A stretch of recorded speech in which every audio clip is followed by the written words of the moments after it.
Hi there. So, got a pretty interesting subscriber question this morning that actually I'm going to answer with sort of two different answers.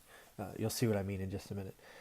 But real quick, do me a favor, guys. If you have questions about real estate investing, buy and hold, landlording, just go ahead and leave the questions in the comments. As subscribers, I'm building this series entirely on you, so just feel free to leave a question, and as always, subscribe. So the question is what is your favorite metric, right? One of the things that's at least I think is pretty common is every real estate investor kind of has their favorite metric or their go-to thing, right? Is it cap rate? Is it ROI? Is it whatever, right? Some kind of return is usually in the example. So I thought I'd give you mine, and then I would actually tell you about a new metric that I'm starting to discuss that I think is really important for the people I'm talking to. So to answer the question directly, my favorite return is something I call yield. Some people call it cash on cash. But basically the yield is what kind of return can I expect on all the cash that I put out. I like to calculate and understand the entire cash investment of something. So not only the down payment, closing costs, I also want to know what the make-ready cost is. That's because all that cash, the make-ready cost is real, right? I have to cut the check, my bank account goes down, and that should be part of the investment, right? So that's what's important to me.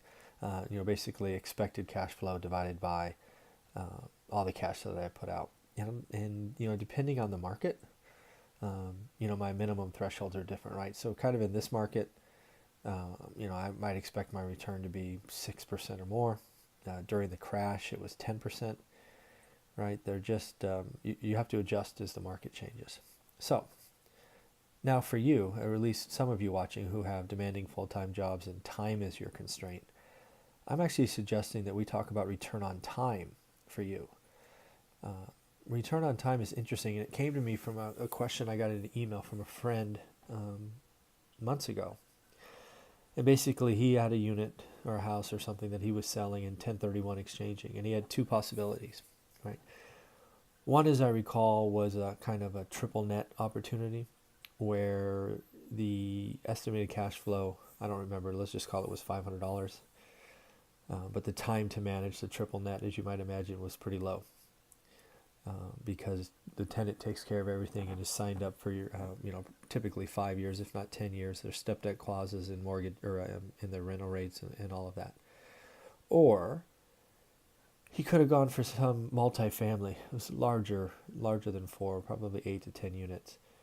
And he was telling me that the expected cash flow on that would be 1,000 or 1,200, right? So the point is, it was significantly more than 500. However, after talking with him and having owned a lot of that stuff, I had to educate him on the fact that his time to manage that, let's call it 8-unit building, was going to be significantly greater.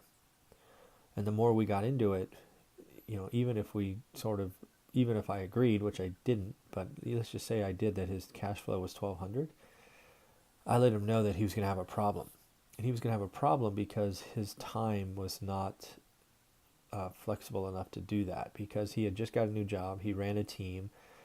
He was in the Midwest. The property was a state away. I mean, there were just so many things going on that were red flags. He did all the management himself. No property manager. I mean, there was just so many things that were going to add stress to his life. And, young man, new family, just so many things, right? So that's where return on time came to me. I told him that he would be a fool if he did go after the triple net deal, even though it was less cash flow, because it would consume a few hours a month, maybe, where the other one would be dozens of hours a week. And I also told him I didn't believe the 1,200, if we just want to tell the full story.